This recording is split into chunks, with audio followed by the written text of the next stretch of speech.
Guys, deluded Guna. So Gabriel Paulista, however you say his name, you guys know I'm not good at pronouncing names. I apologize. You can run your bants in the comments. But anyways, Gab, we know when we signed him, we needed a centre half. Wenger assured us he was going to be a decent centre half. When he came, he did look a bit fresh, but I wanted to give him a chance to showcase his talent, to showcase what he can do, because you did see some promising things, but you also saw numerous edges that needed to be polished out of his game.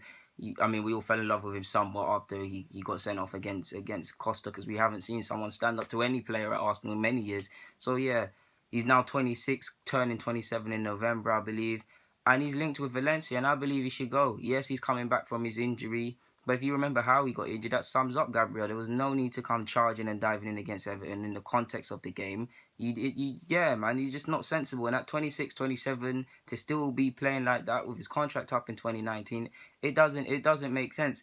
You would have thought last year would have been his best season. I think he featured the most times, 20 odd times in the league.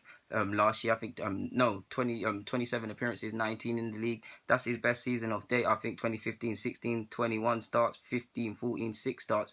So yeah, on the surface he played a decent amount of games and started a decent amount of games, but in his years here he's only started 37 games. Whether that's through injury or suspension, that shows a reluctance to want to use him. That shows a reluctance, whether it's his rashness, his just about able to pass, unpredictability, sometimes guilty of miscommunication. He's not really an intelligent footballer. I don't really like to say these things, but he's not really an intelligent footballer. So that is clearly, he's been here 3 years and there's been no massive progress. He shows you just enough to think you can keep him and work with him, and he could be in the squad, and he shows enough to not play well. Be fair to him, there were spells at the season at centre half he was excellent, and especially at right back.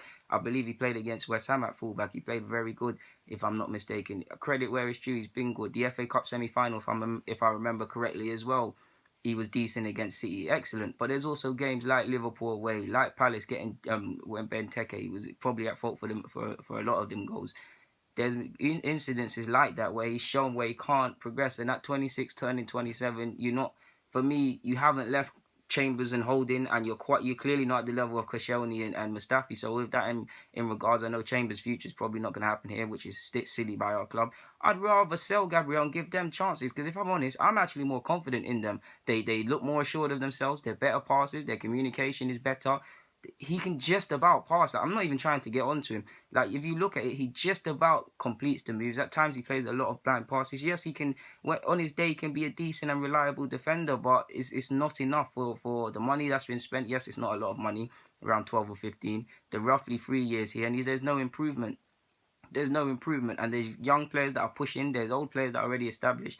There's just no improvement. He's too rough around the edges. Like I said, no significant improvement. Like, you should already be comfortably better than Holding and Gabriel. I mean, Holding and Chambers, no offense to them. Or you should be not quite as good as Koscielny and Mustafi, but you're ready to push them for the side, for the squad, and ensure that they can't let their standards drop. If I'm honest, and if I'm Koscielny or Mustafi, I would not be scared of Gabriel, because he doesn't have the technique of me, he doesn't have the defensive know-how of me. He's just simply not a player like me. So why would you be scared? We know he's injured and he's coming back from injury. The Valencia manager said he's interested, and Marcelino. He's also said he's interested in Marcano, I believe, and Murillo from Everton into Milan. So it remains to be seen, guys. But if the opportunity does present itself, we do have to look at selling him, in my opinion. You can hold him because there's games. I mean, dead rubber games like Europa League that I don't really much care for unless it gets to the proper stages. You can play him. There's Carling Cup, but I'd rather see the likes of Bielik, if he's still here, Maitland-Niles at fullback, if we shuffle people across.